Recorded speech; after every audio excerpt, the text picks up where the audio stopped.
오늘 하나님께서 우리에게 주시는 말씀은 창세기 4장 1절부터 12절까지 말씀입니다. 창세기 4장 1절부터 12절까지 말씀입니다. 제가 한 절, 또 여러분이 한 절 이렇게 함께 교독하도록 하겠습니다. 아담이 그의 아내 하와와 동침하매 하와가 임신하여 가인을 낳고 이르되 내가 여호와로 말미암아 득남하였다 하니라. 아벨은 양치는 자였고 가인은 농사하는 자였다. 세월이 지난 후에 가인은 땅의 소산으로 제물을 삼아 여호와께 드렸고 자기도 양의 첫 새끼와 그 이름을 드렸더니 여호와께서 아벨과 그의 제물을 가인과 그의 제물은 받지 아니하신지라. 가인이 몹시 분하여 안색이 변하니 내가 분하여 하면 어찌 됨이며 안색이 변하면 어찌 됨이냐. 내가 선을 행하면 어찌 낯을 들지 못하겠느냐. 선을 행하지 아니하면 죄가 문에 엎드려 있느니라. 죄가 너를 원하나 너는 죄를 다스릴지니라. 가인이 그의 아우 아벨에게 말하고 여호와께서 가인에게 이르시되 내 아우 아벨이 어디 있느냐. 그가 이르되 내가 알지 못하나이다. 내가 내 아우를 지키는 자니이까.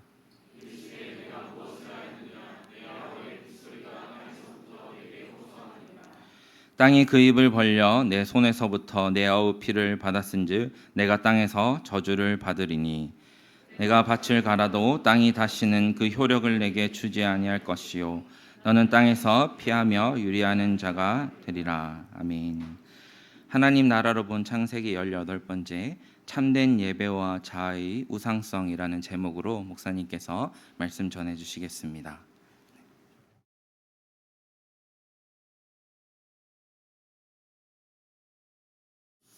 여러분 한 주간 동안 잘 지내셨죠? 이제 주일날 오실 때면 제가 이제 몇 주 그렇게 했는데 그 옆 사람이 들을 때 뭐가 가장 기분 좋을까? 이제 그 말을 좀 생각하고 오십시오.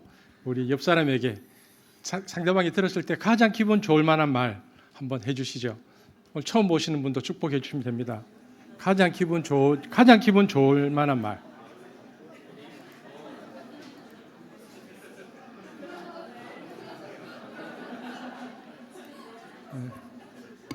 여러분 그리고 상대방이 칭찬할 때 받는 것도 미덕입니다. 왜 그래? 뭐 그러지 말고. 예? 뭔지 모르겠지만 이 앞부분에서 정말 기분 좋은 어떤 말들이 오고 가는 것 같습니다. 활짝 웃고 계신데 잘 오셨습니다. 오늘도 예배 가운데 하나님께서 또 우리와 함께 하실 것을 기대합니다. 나중에 예배 후에 또 인사하겠지만 우리 김상은 목사님 오늘 또 함께 우리와 예배 같이 하게 되어서 또 너무 좋습니다. 제가 기도하고 말씀 전하겠습니다. 사랑의 주님, 오늘 저희들이 주의 말씀 앞에 섰습니다. 엠마오로 가던 두 제자에게 주님께서 함께 하시고 말씀을 풀어주실 때에 그들의 가슴이 뜨거웠던 것처럼 오늘 주의 말씀을 우리에게 풀어주실 때에 우리의 가슴이 뜨겁게 하시고 반응하게 하시고 이 땅 가운데 하나님의 사람으로 살아갈 수 있도록 성령 하나님 우리를 붙들어 주옵소서. 한 사람도 그냥 왔다 돌아가는 사람 없게 하시고 친히 얼굴을 내밀어 주셔서 한 사람 한 사람 만나 주시고 회복시켜 주시고 붙들어 주옵소서. 예수님 이름으로 기도합니다. 아멘. 자, 오늘 설교 제목 한번 띄워 주시겠습니까? 오늘 설교 제목 한번 같이 다시 읽어볼까요? 시작. 참된 예배와 자아의 우상성이라는 제목으로 말씀 나누겠습니다. 오늘 가인과 아벨 이야기입니다. 그죠? 여러분 가인과 아벨 이야기는 또 아담과 하와 이야기 이상으로 성경의 맨 처음으로 등장하는 인간들의 이야기고 특별히 실행적인 범죄의 첫 시작, 형제살인이라고 하는 죄악을 실천한 첫 기록입니다.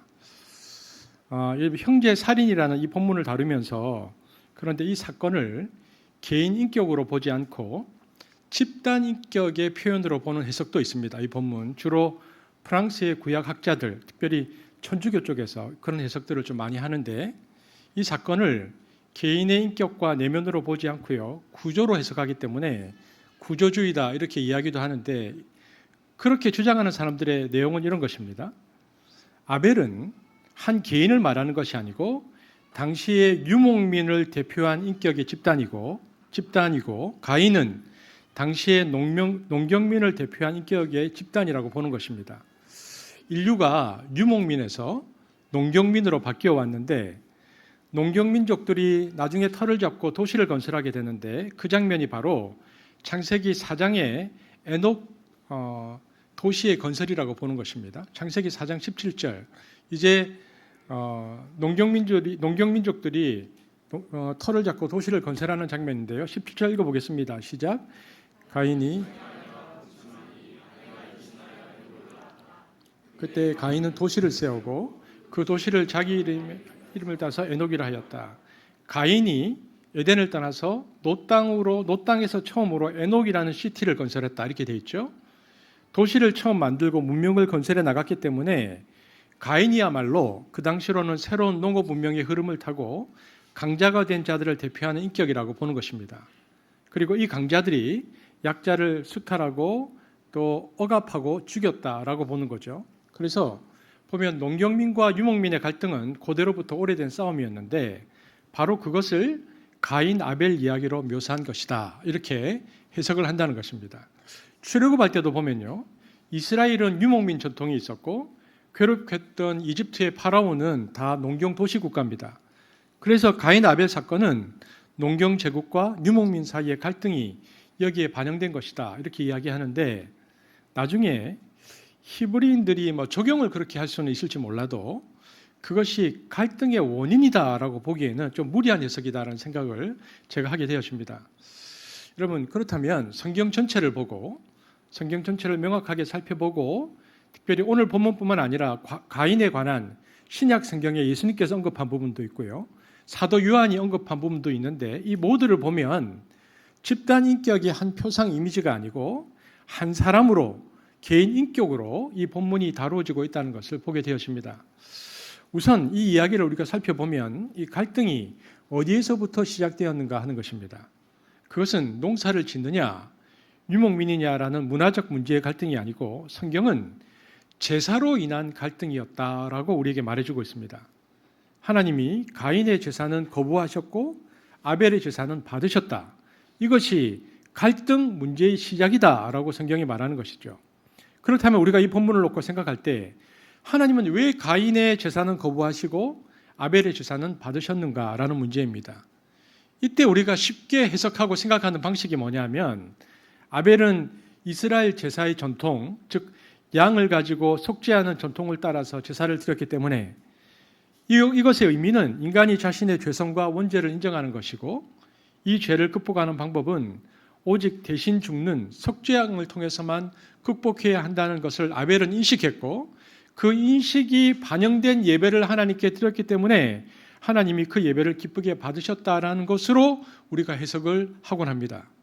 그리고 가인은 그런 인식이 없이 자신이 농사를 지은 소산물을 가지고 제사를 드렸기 때문에 여기에는 죄에 대한 인식이 없고 희생양에 대한 어떤 인식도 없었다. 그래서 레위기 전통이나 고대 이스라엘의 경건 전통을 볼 때 속죄의 의미가 없는 예배를 드렸기 때문에 가인의 제물은 거절되었다. 보통 그렇게 우리가 해석을 하곤 합니다.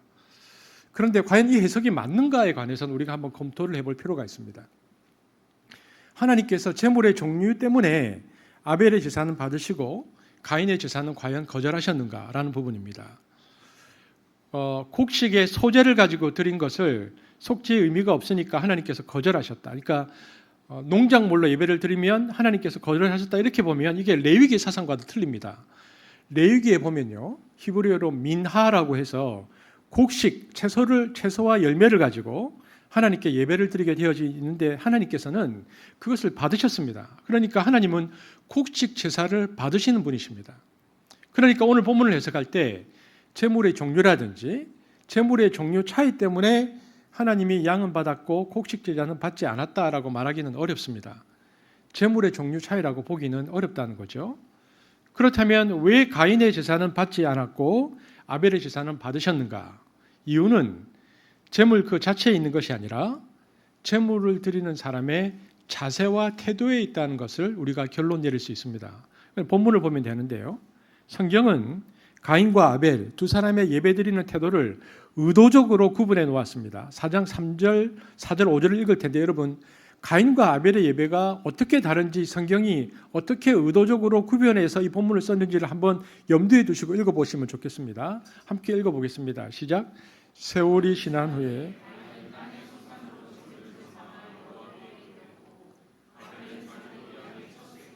그 기름으로 드렸더니 여호와께서 아벨과 그의 제물은 받으셨으나 가인과 그의 제물은 받지 아니하신지라. 가인이 몹시 분하여 안색이 변하니. 여러분 이 본문을 가지고 여러분이 개인 큐티를 하시면 가인과 아벨의 제사를 어떻게 다르다고 여러분이 큐티하시겠습니까? 이게 보니까 가인은 땅의 소산으로 제물을 삼아 여호와께 드렸고라는 이 3절 말씀을 세밀하게 보지 않으면요, 이 차이를 알 수가 없습니다. 하지만 3절과 4절을 구분해 보면 가인과 아벨의 제물을 드리는 태도가 확연하게 다르다는 것을 알 수 있습니다. 4절에서 보면요, 아벨은 먼저 양의 첫 새끼를 가지고 드렸다고 소상하게 성경이 밝히고 있습니다. 양의 첫 새끼. 첫 새끼가 무엇을 의미할까요? 성경 전체를 볼 때에 첫 새끼는 하나님의 것으로 구별된다라는 의미가 있습니다. 즉 첫 새끼는 만물이 하나님의 것임을 압축해서 나타내는 상징입니다. 따라서 첫 새끼를 드렸다는 것은 일상 속에서 하나님을 향한 아벨의 고백과 행위 그리고 그의 태도를 엿볼 수 있는 하나의 척도가 됩니다. 그러므로 아벨의 예배는 단순히 형식을 갖춘 제의가 아니라 그의 삶, 존재, 행동, 양식 전체를 볼 수 있는 하나의 창문과 같습니다. 창입니다. 아, 아벨은 이런 자세로 하나님께 예배를 드렸구나. 아벨을 알 수 있는 또 하나의 표본은 첫 새끼뿐만 아니라 그 기름으로 드렸더니라는 구절에서도 나타납니다. 히브리어로 기름으로 드렸다는 말은 최상품, 가장 좋은 곳으로 드리다라는 뜻입니다. 그러니까 이것은 아벨이 하나님을 향한 고백을 일상의 중심으로 여기며 살았다라는 증거입니다. 이처럼 성경은 아벨의 태도에 대해서 자세히 언급했습니다. 근데 가인에게는 이러한 태도가 없었음을 강조하는데 어떻게 강조하는가? 3절을 보십시오. 가인은 땅의 소산으로 제물을 삼아 여호와께 드렸고입니다. 여러분 여기 보면 첫 새끼나 기름과 같은 의미로 땅의 소산이 기록된 것이 아닙니다. 오히려 그런 것이 없었다라는 강조의 의미로 기록된 것입니다. 그래서 아벨과 같은 자세와 태도가 없었다라고 강조한 다음 그 결과를 성경이 뭐라고 쓰느냐 하면 5절에 가인과 그 제물은 연락하지 아니하셨다 이렇게 말합니다. 가인의 존재 자체가 가인과 그의 제물은 가인의 존재 자체가 제물과 함께 거절되었습니다. 그럼 하나님은 제물의 많고 적음 혹은 좋고 나쁨을 보시는 것이 아니고 제물을 드리는 인격 전체를 모두 보신다라는 의미입니다. 이처럼 창세기 이 언급을 보면서 우리가 생각해야 할 것은 뭐냐면 하나님은 예배만 받으시는 분이 아니고 예배자의 삶 자체를 받으시는 분이시다라는 것입니다. 하나님이 가인의 예배만 받지 않으신 것이 아니라 동시에 가인의 삶 자체를 받지 않으신 것입니다. 그래서 가인과 그 예물 앞에 가인이 먼저 나오고 아벨에 대해서도 아벨과 그의 제물은 받으셨다고 아벨이 먼저 언급되고 있습니다. 한번 볼까요? 아벨과 그의 제물은 시작. 아벨과 그의 제물은 받으셨으나 가인과 그의 제물은 받지 아니하시니라. 즉 아벨의 제사를 받으셨다는 것은 아벨의 삶을 하나님께서 받아들이신 것이고 가인의 제사를 받지 않으셨다는 것은 가인의 삶을 받지 않으셨다는 것입니다. 그러므로 하나님이 받으시는 예배는 삶과 예배 사이에 일치가 있느냐 없느냐라는 관점으로 우리가 해석하고 보아야 합니다. 이 해석이 맞는 이유가요. 성경 전체의 예배 신학을 보면 하나님이 구약 시대에 그렇게 많은 짐승과 기름과 피를 가지고 예배를 드려도 그들의 삶이 온전하지 않으면 그 모든 예배를 거절하셨다라는 장면들이 많이 나오는 것을 보아서 알 수 있습니다. 우리가 그 중에 한 구절을 보려고 하는데 이사야서 1장 11절에서 15절에 보면은 오늘 이 본문과 같은 예배 신학의 관점이 나옵니다. 한번 같이 읽어볼까요? 시작. 무엇하러 나에게 이 많은 제물을 바치느냐? 나는 이제 수장의 번제물과 살찐 짐승의 기름기가 지겹고 나는 이제 수송아지와 어린 양과 수렴수의 피도 싫다. 너희가 나의 앞에 보이러 오지만 누가 너에게 그것을 요구하였느냐? 나의 뜰만 받을 뿐이다. 다시는 헛된 재물을 가져오지 말아라. 다 쓸모없는 것들이다. 분양하는 것도 나에게는 역겹고 초하루가 안식일과 대회로 모이는 것도 참을 수 없으며 거룩한 집회를 열어놓고 못된 짓도 함께하는 것을 내가 더 이상 견딜 수 없다. 나는 정말로 너희의 초하루 행사와 정한 절기들이 싫다. 그것들은 오히려 나에게 짐이 될 뿐이다. 그것들을 짊어지기에는 내가 너무 지쳤다. 또 보지 않겠다. 너희가 아무리 많이 기도를 한다 하여도 나는 듣지 않겠다. 너희 손에는 피가 가득하다. 여러분, 너희가 팔을 벌리고 기도한다지만 너희 손에는 피가 가득하기 때문에, 그러니까 가난한 자를 억압하고 속이고 도둑질하고 악을 가득 행한 그 손을 가지고 아무리 기도해봐라, 내가 그 제사를 받는가? 그런 혐오를, 그런 예배를 드리는 자에 대해서 하나님께서 그런 혐오를 드러내고 계십니다. 예배 형식이 아무리 짐승으로 드리고 피를 드린다고 해도 삶의 불의가 가득하고 다른 사람을 희생시킨 악이 가득한 상태에서 드린 예배는 하나님께서 못 받으시겠다고 하시고, 하나님이 그런 상과 예배는 지겨워하시고 못 견뎌 하신다는 것입니다. 이것이 이사야서에 나타나고 선지서에 나타나고 있는 예배의 강조점입니다. 하나님이 진정으로 원하는 예배는 삶과 예배가 통합된 예배라는 것입니다. 그래서 이 말씀에 이어지는 이사야서 말씀은요, 삶을 강조합니다. 이사야서 1장 16절 17절은 그래서 하나님께서 대안으로 이렇게 말씀하십니다. 시작. 너희는 씻어라. 스스로 정결하게 하여라. 내가 보는 앞에서 너희의 악한 행실을 버려라. 악한 일을 그치고 옳은 일을 하는 것을 배워라. 정의를 찾아라. 억압받는 사람을 도와주어라. 고아의 송사를 변호하여 주고 과부의 송사를 변론하여 주어라. 이것을 보면 성경 전체 예배에 대한 하나님의 입장이 보입니다. 형태의 재물보다 더 중요한 것은 그 사람의 중심이고 그 사람의 삶의 태도와 자세라는 것을 알 수 있습니다. 여러분, 예배는 크게 두 가지 예배가 있습니다. 우리가 흔히 말하는 리터지, 종교 의식으로서의 예배가 있습니다. 오늘 저와 여러분이 이렇게 드리는, 주일날 드리는 예배입니다. 1시간 혹은 1시간 반. 또 하나는 라이프, 삶으로서 드리는 예배가 있습니다. 그런데 하나님은 이 두 가지가 통합된 예배를 참된 예배라고 보신다는 것입니다. 오늘 아침 우리가 이렇게 예배를 드리는데요, 우리가 드리는 이 1시간 반 정도의 이 종교 의식으로서의 예배는 이 안에 우리의 삶이 다 농축되어 있는 것입니다. 그래서 성경에서 말하는 예배 형식이란 단순한 예배 형식이 아니고 삶이 농축된 것입니다. 엑기스입니다. 예배 시간에 오늘 이근수 집사님께서 대표 기도해 주셨는데, 그 기도는 단순히 이근수 집사님께서 기도하신 것이 아니고 우리 모든 공동체를 대표해서 삶이 농축된 기도로 하나님께 드리는 것이고, 하나님께서 그 기도를 받으시는 것입니다. 우리가 찬양을 했습니다. 원래 우리가 24시간 내내 하나님을 찬양하는 삶을 살아야 하지만 그 짧은 시간, 한 1, 20분 동안 찬양을 드리면서 그 찬양의 삶을 농축하여 올려드리는 것입니다. 헌금 시간에는 물질에 대한 나의 태도가 드러나는데, 이 물질이 하나님의 것이다라고 고백하고는 그 짧은 헌금의 시간 동안에 내 삶을 드리는 것이죠. 이 지금 말씀을 듣고 있는 이 시간은 일주일 내내 말씀을 묵상해야 되지만 말씀을 다시 한번 하나님 앞에, 이 공동체가 말씀 앞에 서는 시간입니다. 그리고 우리가 예배 후에 오늘 또 천용조 목사님께서 기도를 인도하실 텐데, 함께하는 이 기도는 개인이 하나님 앞에서 늘 드리는 이 기도의 시간을 공동체가 압축해서 하나님께 함께 드리는 시간이죠. 그러니까 신앙 고백으로부터 모든 예배 순서 하나하나가 우리 일주일간의 모든 삶의 시간들을 최대한 농축해 놓은 것입니다. 리터지, 의식이라는 것은 일주일의 모든 삶의 농축입니다. 여러분, 그렇다면 라이프, 삶이란 것은 무엇일까요? 우리의 삶이란 이 예배의 확장입니다. 예배가 우리 삶의 코어라면 삶은 코어인 이 예배를 일상생활 속에서 넓혀가는 것이죠. 예배가 우리의 진액이라면 삶은 그 진액을 물에 타서 희석해서 삶의 모든 곳곳에서 사용하는 것입니다. 그러니까 주일날 이렇게 예배 드리는 이 예배당에서 드리는 이 예배는 예배의 서론이라면 예배당 문을 나서는 순간부터 본론의 예배를 드리게 되는 것입니다. 그래서 삶은 예배의 연장이고 예배는 삶의 농축입니다. 이렇게 예배를 드려야 하나님이 우리의 삶도 받으신다는 것입니다.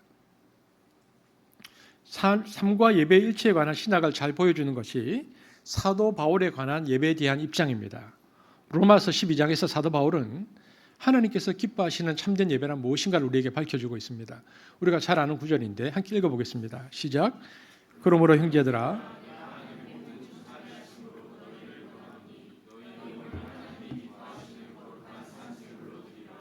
이는 너희의 드릴 영적 예배더라. 여기서 영적 예배란 그러니까 받음직한 예배, 하나님 앞에 합당한 예배 이런 뜻인데 그것은 어떤 예배인가? 뭐라고 되어 있습니까? 몸을 산 제사로 드리는 예배다. 몸을 살아있는 제물, living sacrifice라고 되어 있습니다. 살아있는 제물로 드리라. 우리 삶 자체가 거룩한 예배의식이 깃들어 있게 하라라고 말하고 있습니다. 이것이 예배의 정의입니다. 이처럼 구약의 선지자들과 신약의 사도 바울이 일관되게 이야기하는 것은 예배와 삶의 일치가 예배다는 것입니다. 의식으로는 기도도 하고 금식도 하고 잘하는데 그 사람의 삶이 지독히도 순종을 안 해서 죄가 가득할 때는 하나님께서 그 예배를 받지 않으신다라는 것입니다. 그러므로 가인과 아벨의 비극의 시작이 무엇인가를 보면 제사에 있어서 삶이 있었느냐 없었느냐 여기에서 차이가 난다는 것을 창세기 본문은 우리에게 명백히 말해주고 있습니다. 그렇다면 그들의 삶이 어떠했을까? 그것을 보여주는 힌트가 오늘 본문에 나옵니다. 본문에 보면요, 힌트가 분노입니다. 가인의 분노 이야기가 나옵니다. 여러분, 우리가 사람과의 사람 사이에서 누군가 이야기 우리가 부탁을 하잖아요. 부탁을 하는데 그 사람이 나의 부탁을 들어줄 때는 내 중심이 잘 안 나와요. 근데 내가 정말 간곡하게 부탁했는데 그 사람이 딱 거절하잖아요. 그러면 거절할 때 내 안에 뭐가 있는지가 딱 나옵니다. 남편도 아내도 자식들도 무언가 요구했는데 거절하잖아요. 그러면 내 안에서 어떤 중심으로 말을 했는가가 거절당했을 때 태도가 딱 나오거든요. 오늘 성경 본문에 보면 가인이 하나님께 예배했는데 거절됐잖아요. 그러니까 드렸는데 안 받으니까 그때 가인이 어떻게 반응했는가를 보면 가인의 중심이 보입니다. 그런데 가인의 반응은 뭐였냐? 분노였습니다. 하나님이 거절하니까 하나님께 분노했습니다. 창세기 4장 5절입니다. 보겠습니다. 시작. 가인과 그의 제물은 받지 아니하시는지라 가인이 몹시 분하여 안색이 변하니 하나님이 거절하니까 가인의 태도는 분노였습니다. 자, 여러분 이게 뭘 말할까요? 하나님이 거절했는데 가인이 분노했습니다. 하나님의 거절과 가인의 분노 사이에 뭐가 있습니까? 하나님이 그걸 지금 지적하시는 겁니다. 가인 너 왜 안색이 변하지? 하나님 그렇게 물으십니다. 4장 6절입니다. 시작.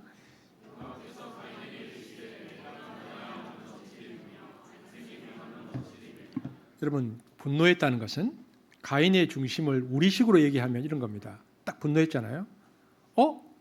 하나님 당신이 내 예배를 안 받아? 이 말입니다.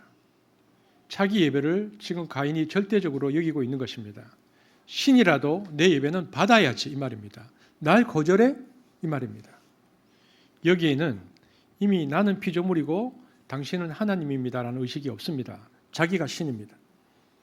타락 이후에 선악과를 따먹었던 인간이 하나님과 같이 되려고 했는데 이미 그 다음 때에 가인이 오면 인간이 그 상태에 이르렀다고 성경이 말합니다. 자기가 신이라고 생각하는 겁니다. 그러니까 신이 거절하니까 안 받아? 나를 안 받아? 이런 의식을 가인이 가졌다는 것입니다. 인간의 자기 절대화, 이것을 사도 바울은 빌립보서에서 자기의가 강한 것이다 이렇게 표현합니다. 빌립보서 3장 9절을 세 번역으로 한번 보겠습니다. 시작. 나는 율법에서 생기는 나 스스로의 의가 아니라 그리스도를 믿는 믿음으로 말미암아 오는 의, 곧 믿음에 근거하여 하나님께서 오는 의를 얻으려고 합니다. 스스로 가지고 있는 의와 하나님께서부터 오는 의를 사도 바울이 구별해 놓았죠. 하나님의 의는, 예수의 의는 십자가에서의 자기 부정입니다. 그런데 자기 희생, 자기 부인이 없이 자기의 내면의 강화, 자기 절대화, 이것을 성경은 교만이라고 말하는데 이런 자세로 예배를 드리니까 하나님이 당연히 받지 않으십니다. 안 받으시니 가인 안에서 확 하고 중심이 나왔습니다. 그래서 하나님이 자기 예배를 받지 않았을 때 가인이 분노했다는 것은 무엇을 말하는가? 자기의 삶에 대한 정당성이 굉장히 강한 인간의 모습입니다. 프로메테우스적 인간입니다. 여러분 신 앞에서 너무 당당합니다. 나는 지금까지 떳떳하고 당당하게 내 삶을 살아왔는데 신이라도 하나님이라도 내 삶을 거부할 수 없어. 이것이 예배를 드릴 때 이미 전제되어 있다는 것입니다. 가장 근대적인 인간의 모습이 창세기에 나옵니다. 하나님 없이 당당한 삶을 나는 얼마든지 살 수 있고 인간으로서 나는 신 없이도 완전하게 살 수 있다. 내 삶은 부끄러운 것도 없고 하나님이라 할지라도 신이라도 할지라도 내 삶을 거절할 수 없다라고 하는 근대적 무신론적 휴머니즘의 내면화가 이미 가인의 안에 생긴 것입니다. 여러분 18세기 이후에 이런 인간들이 정말 많이 나왔습니다. 나는 의롭다. 그리고 신도 나를 거절할 수 없다. 그래서 하나님이 자기 예배를 거절하니까 내가 뭔가 부족했구나. 자기를 돌아보는 자기를 상대화하고 돌이켜 보아야 하는데 이미 그 상태에 이런 인간은 분노하는 것입니다. 이 말은 하나님 왜 내 예배를 안 받으시죠? 당신 내 예배를 안 받을 수 있어요? 하나님이라도 받아야지. 이게 뭐야? 내가 최선을 다했는데 이걸 안 받아? 이런 분노가 안색이 변할 정도로 가인에게 올라온 것입니다. 안색이 변했다는 것은 그 분노가 숨어 있는 것이 아니라 절제되지 못하고 얼굴로 드러난 것이죠. 그러면 여기에서 가인의 내면 상태는 무엇인가? 하나님 앞에서조차도 코람데오, 하나님 앞에서조차도 자기 부정이 일어나고 있지 않습니다. 인간의 죄와 인간의 죄성과 인간의 한계를 인식했다면 하나님 앞에서 자기 의를 절대적으로 주장할 수 없습니다. 인간이 아무리 어렵게 살려고 노력하고 살았어도 하나님의 의에 도달할 수 없는 한계를 인정하고 그것 때문에 그 하나님 앞에서 나는 죄인입니다라고 말할 수 있어야 되고 나는 완전하지 못합니다라고 인식해야 하고 자기를 절대화하지 않고 상대화하는 것, 그것을 자기 부정이라고 성경이 말하는데 이것이 진정한 인간의 겸손이다 성경은 말합니다. 그런데 가인에게는 이것이 없습니다.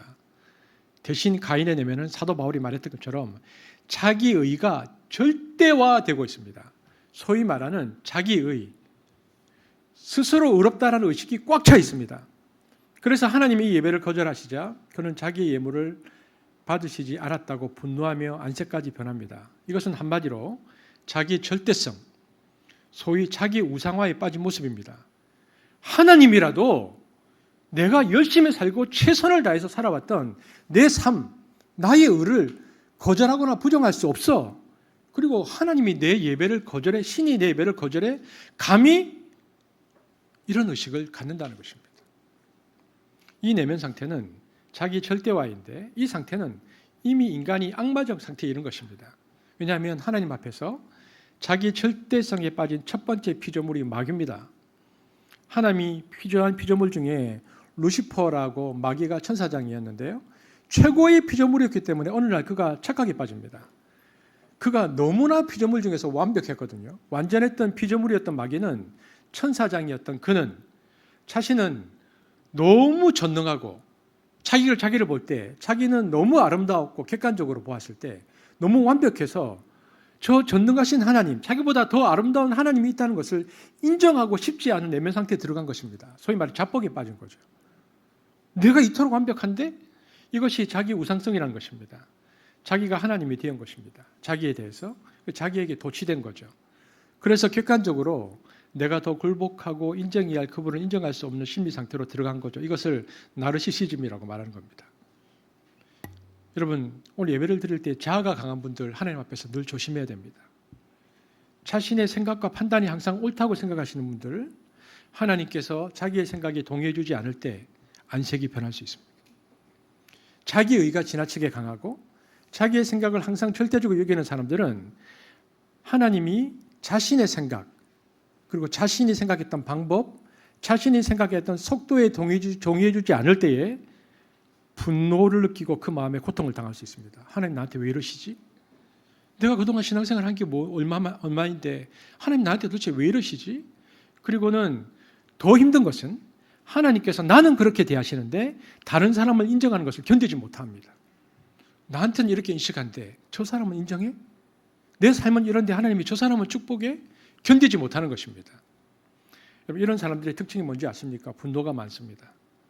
자기를 거절하는 것을 못 견뎌야 합니다. 이 사람들은 끝까지 자신의 한계와 잘못을 인정하지 않습니다. 그것을 보면 사탄의 내면 심리가 이미 작동했구나라는 것을 우리가 알아야 합니다. 이것이 바로 가인이 안색이 변하였다라는 뜻입니다. 이처럼 하나님은 안색이 변한 상태를 악한 상태라고 보셨습니다. 이미 악마적 악에 들어간 것이죠. 그래서 이렇게 말씀하십니다. 창세기 4장 7절에 얼굴이 변한 것을 보고 하나님께서 이렇게 말씀하십니다. 시작.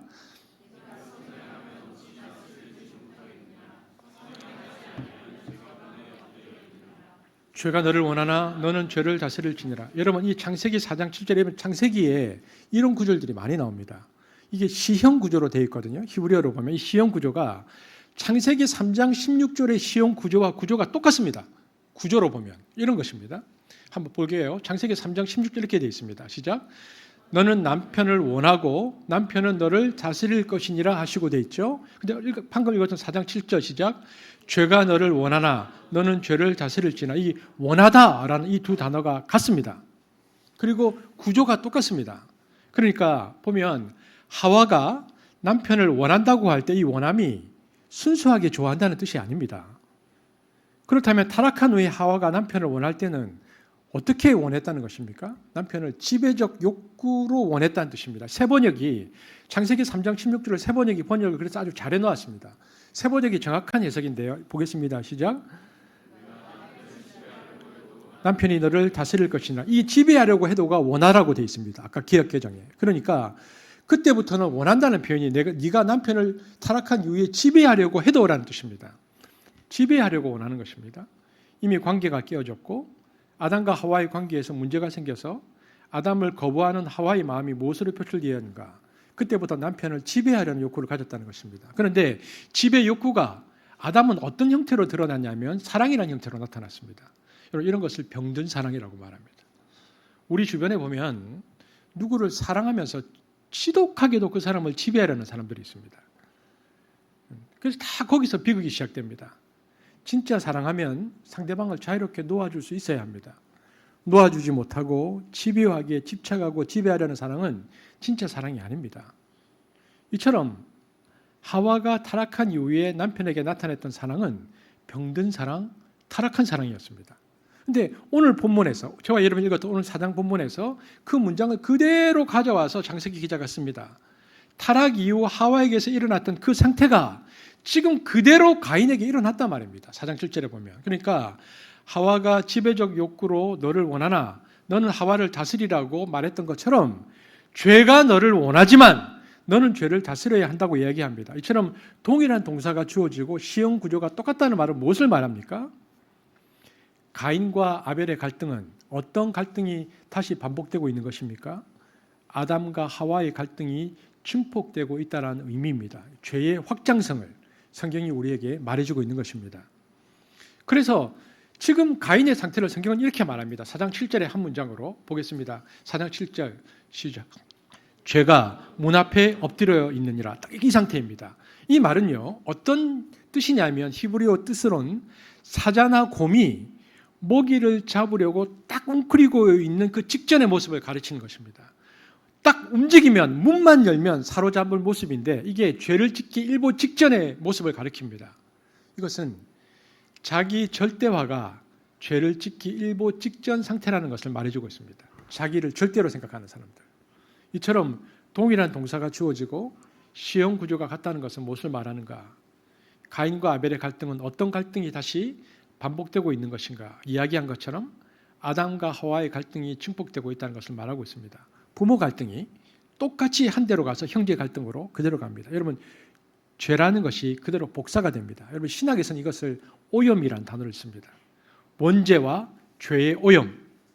우리의 DNA가 오염되어서 나쁜 DNA가 계속 강화되어서 갈수록 더 큰 악이 나오는데 악의 이 패러다임 유형이 계속해서 이 세상 가운데 들어오고 있다라고 성경이 말하고 있는 것입니다. 그것이 죄가 문 앞에 엎드려져 있다 이렇게 표현합니다.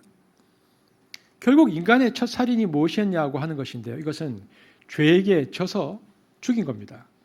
가인의 아벨 살해는 하와의 남편 살해 욕구와 아주 비슷한 것입니다. 내가 내 지배를 안 받고 날 다스려?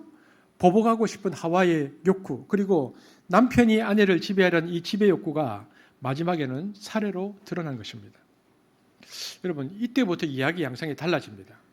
하나님이 가인을 인정하지 않고 동생 아벨을 인정하자 그때부터 형 가인은 아벨을 그때부터는 자기의 동생으로 생각하지 않습니다. 동생을 하나님께 나아가는 길을 가로막는 걸림돌로 인식합니다.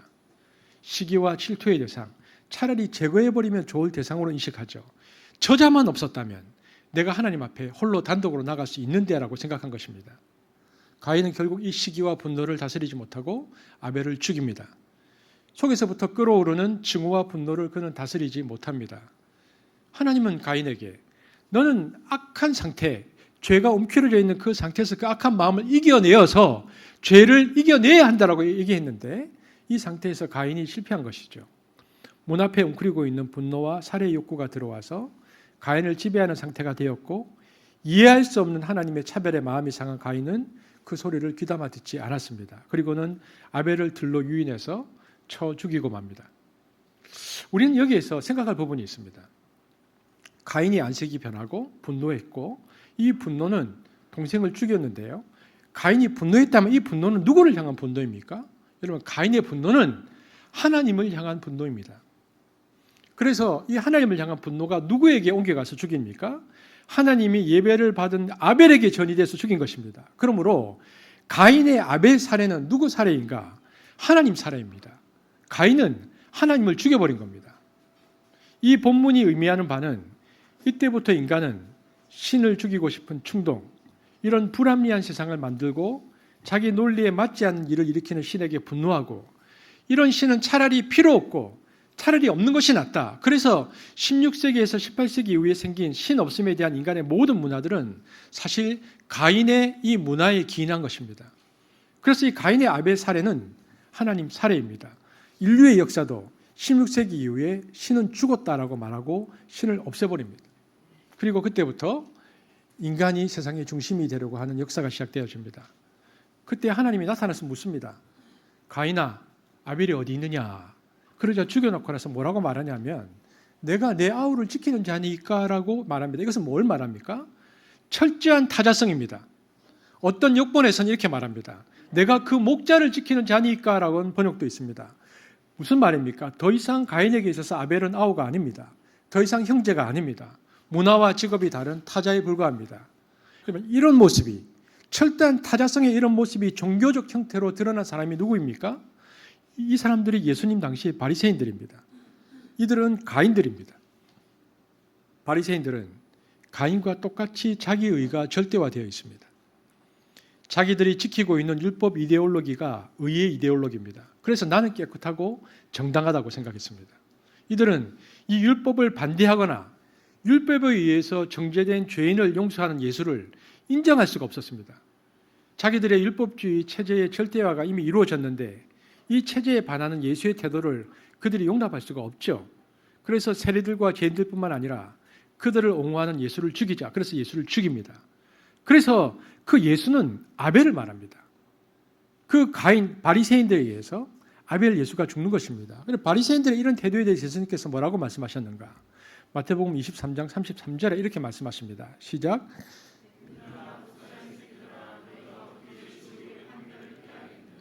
바리새인들을 완전한 마귀로 여기십니다. 마태복음 23장 35절 시작. 그러므로 그의 아벨의 피로부터 성전과 제단 사이에서 너희가 죽인 바라가의 아들 사가랴의 피까지 땅 위에서 흘린 의로운 피가 다 너희에게로 돌아가리라. 하나님 보시기에 자기 의가 절대화되어 있는 가인은 악인이고 자기 의를 절대화하지 않고 하나님 앞에 자기를 드리고 있는 아벨은 의인이라고 보신 것입니다. 그런데 가인이 아벨을 죽입니다. 그래서 이 아벨의 피가 다 가인들에게 돌아가서 이 바리새파들까지 포함해서 너희가 심판을 받을 것이다. 주님이 이렇게 적용하십니다. 이런 해석을 전제로 해서 요한일서 3장 12절을 보면 이 해석이 쉬워집니다. 한번 볼까요? 읽어보겠습니다. 시작. 가인같이 하지 말라. 그는 악한 자에게 속하여 그 아를 죽였으니 어떤 이유로 죽였느냐? 자기의 행위는 악하고. 여러분 여기서 이 악하고가 무엇입니까? 자기 절대와 우상성입니다. 자기 절대와 우상성, 이게 악하다는 것이고 그의 아우의 행위는 의롭다라고 되어 있잖아요. 이것은 상대화하고 자신을 하나님 앞에서 부인하는 태도를 말합니다. 이것이 바로 선과 악의 분기점이라는 것이죠. 이렇게 해서 가인이 아벨을 죽였습니다. 우리는 여기서 인류 최초의 살인이 일어난 그 뿌리를 찾을 수 있습니다. 하나님 앞에서 자기의 생각과 자신의 삶의 방식이 절대적이라고 생각하는 사람들이 형제를 죽입니다. 여러분 오늘 이구수 집사님께서 기도하실 때에 우리 한반도의 통일, 평화를 위해서 기도하셨는데 오늘 우리 민족의 분단은 어떻게 시작되었습니까? 6.25 때 한 400만 명이 이르는 사람들이 6.25 전쟁으로 죽었습니다. 여러분 400만 명의 아벨의 피가 이 땅 가운데 흘려졌습니다. 이는 그 가인의 절대성, 이데올로기에 대한 그 원인이 있습니다. 여러분 이데올로기의 본질은 자기 우상성과 자기 절대성입니다. 여러분 이데올로기라는 것은 원래 철학으로부터 시작되었습니다. 하우츠 바르트라고요. 이분이 누구냐면 기독교 철학자이면서 화란 자유대학 교수였는데 이분이 이런 이야기를 했습니다. 철학은 크리틱, 비판하는 거다. 철학의 역할은 뭔가를 비판하는 거다.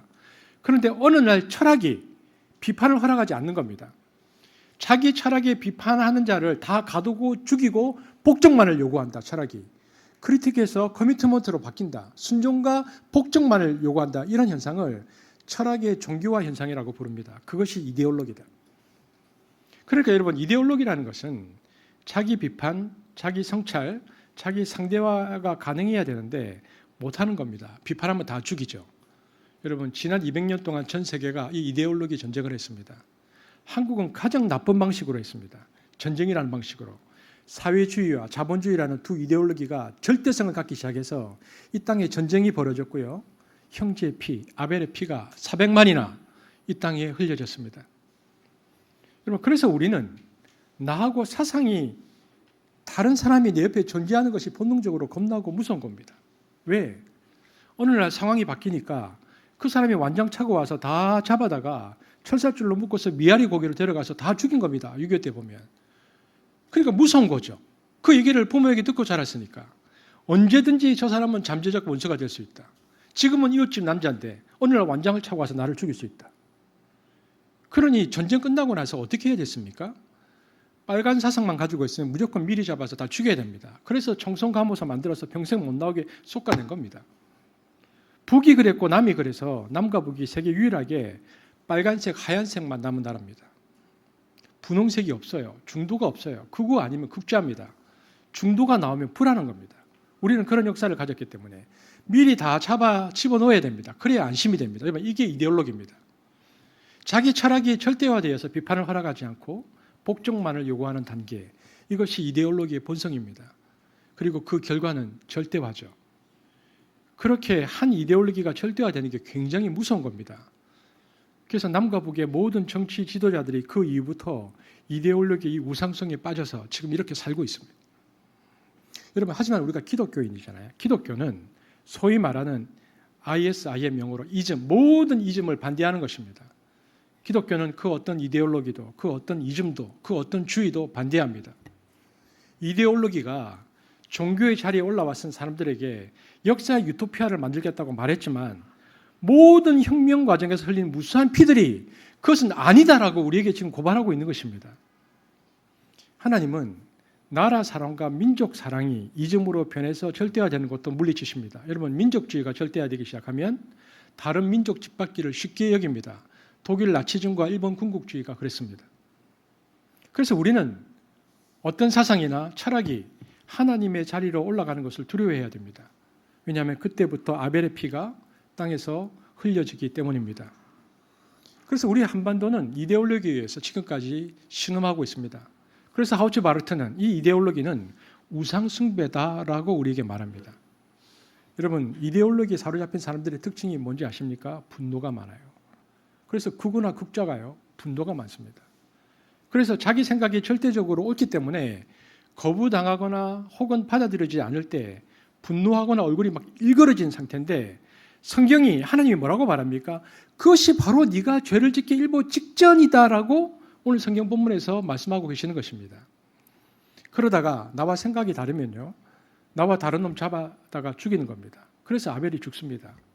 그러므로 가인의 범죄 이야기가 단순히 한 사람의 내면 이야기가 아니라 우리 시대의 정치, 사회, 경제, 문화, 이데올로기의 문제라는 것을 우리는 이 본문에서 볼 수 있어야 합니다. 이야기했듯이 6.25 전쟁은 대표적인 가인의 아벨 집단 살인 이야기입니다. 남과 북이 그렇게 죽였습니다. 지금도 저 북녘 땅에서는 그 사상 때문에 죽어가는 수많은 아벨들이 있고 남한에서도 다른 형태의 아벨들이 있습니다. 여러분, 우리가 그런 의미에서 자본주의에 대해서도 한번 생각해 볼 필요가 있습니다. 자본주의 사회에서는 돈이, 자본이 하나님 자리로 옮겨갔습니다. 이데올로기가 아니고 돈이 하나님 자리로 갔습니다.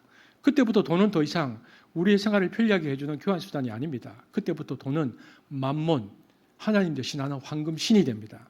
그 결과가 무엇입니까? 소유와 소비의 욕구에 사로잡힌 인간들이 양상됩니다. 끝없이 소유하고 끝없이 소비해야만 마음의 평안을 누리는 돈에 중독되어서 물신숭배의 노예가 되어버린 비참한 인격으로 사람이 전락해버립니다. 여러분, 그 마가렛 대처와 레이건 때 소련이 붕괴되면서 신자본주의가 들어왔습니다. 이때 제일 먼저 한 것이 뭐냐 하면요, 신자본주의가 들어오면서 노동자들의 힘을 약화시키자 그랬습니다. 노조의 힘을 약화시키자. 그러면서 무엇을 했냐 하면 노동의 유연화라는 단어가 나왔습니다. 그러니까 마음대로 기업이 사람을 저항 없이 해고하고 쓸 수 있도록 법을 다 바꾸었습니다. 그 결과 노동조합이 다 와해됐습니다. 노동자들이 자본과 권력을 가진 자들 앞에서 보호할 수 있는 장치가 문화적으로 사회적으로 신자본주의가 들어오면서 사라졌습니다. 그래서 이 신자유체제 이후에 미국을 보면요, 중산층이 급격하게 붕괴됩니다. 왜냐하면 노동조합이 있으면은 중산층 월급쟁이들이 그래도 계속 조금씩 월급이 올라가고 고용이 보장되면서 그래도 점차 생활이 나아지는데 아무리 가난하게 살아도 고용이 보장되니까. 그런데 이 시스템 자체가 이미 붕괴돼 버린 겁니다. 신자유주의가 들어와서. 그래서 지금 미국을 보면 미국의 혼란이 뭐냐면 양극화입니다. 미국 혼란을 분석한 최근의 책을 보면 미국의 혼란을 두 가지로 보는데, 첫 번째는 사회 양극화가 사회적으로 너무 심해졌다는 것이고, 두 번째는 인터넷이 너무 발달해서 극좌와 극우의 목소리가 거기서 계속 나오기 때문에 잘못된 생각과 편향으로 사람들의 생각들이 굳어져서 전체를 보지 못하는 사회 분화 현상이 일어나서 흑인 문제, 노동자 문제 혹은 이민 문제, 미국 사회가 통합의 능력을 상실해버렸다. 이것이 최근 미국 사회에 대한 새로운 분석입니다. 앞으로 미국의 민주주의는 상당히 위기를 겪을 것이다, 이렇게 보는데, 지금 바이든이 통합한다고 막 난리를 치지만 어려울 거라고 봅니다. 왜냐하면 중국이 지금 그래서 비웃는 겁니다. 미국 민주주의 한다고? 야, 저거 봐라. 흑인 죽이는 거 봐라. 미국 사회 봐라. 너무나 개인적이 되어서 사회 통제가 되지 않고 붕괴로 이어가는 미국 사회를 보라고 하면서 우리가 좋은 사회다, 지금 중국이 그렇게 말하고 있는 거거든요. 자, 여러분, 그러면 우리는 어떤가 하는 것입니다. 여러분, 안타깝게도 우리도 점점 가인의 사회로 바뀌고 있습니다. 우리 사회도 너무 계층화 분화가 심해졌고 사회의 모든 것이 제조업보다는 다 서비스업으로 3, 4차 업종으로 전환되면서 해고와 고용이 아주 쉽게 일어나고, 그러면서 고용인들의 이득이나 인권을 보호하기가 어렵습니다. 여기서 가장 악한 법이 나왔는데 외주화라는 겁니다.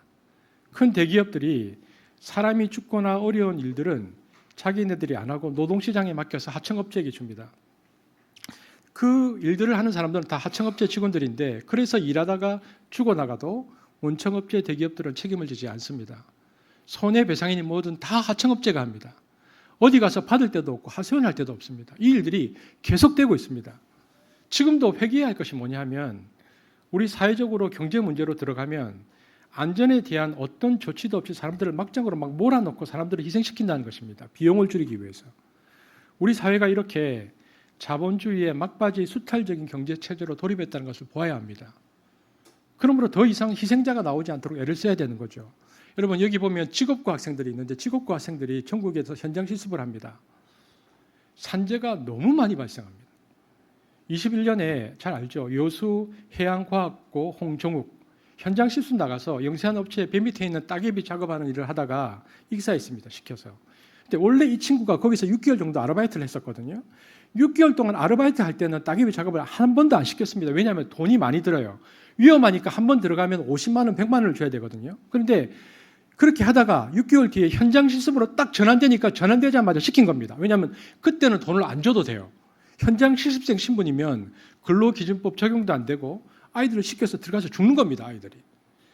2016년에 서울 지하철 2호선 구의역 지하철 승강장에서 홀로 스크린도어를 수리하다가 숨진 비정규자 노동자 김모 씨도 19살입니다.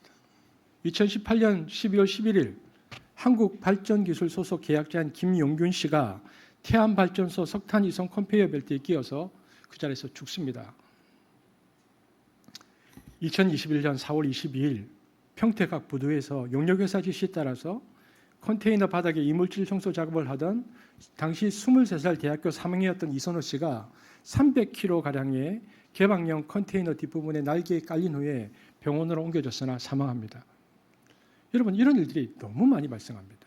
그러면 이런 시대를 살아가는 우리 크리스찬들이 이 본문 앞에서 어떻게 반응해야 할까요? 우리 사회가 사회적 양극화가 심해질수록 우리는 예수님 같은 삶, 아벨 같은 삶을 사는 사람들이 나와야 하는 것입니다. 이 사람들은 어떤 사람들인가? 자기를 상대화하고 자기 이익을 부인할 줄 알고 남을 먼저 배려하고 주변에 죽어가는 사람들의 비명소리에 하나님처럼 귀를 기울이는 사람입니다. 여러분, 하나님이 가인에게 나타나셔서 뭐라고 말씀하셨습니까?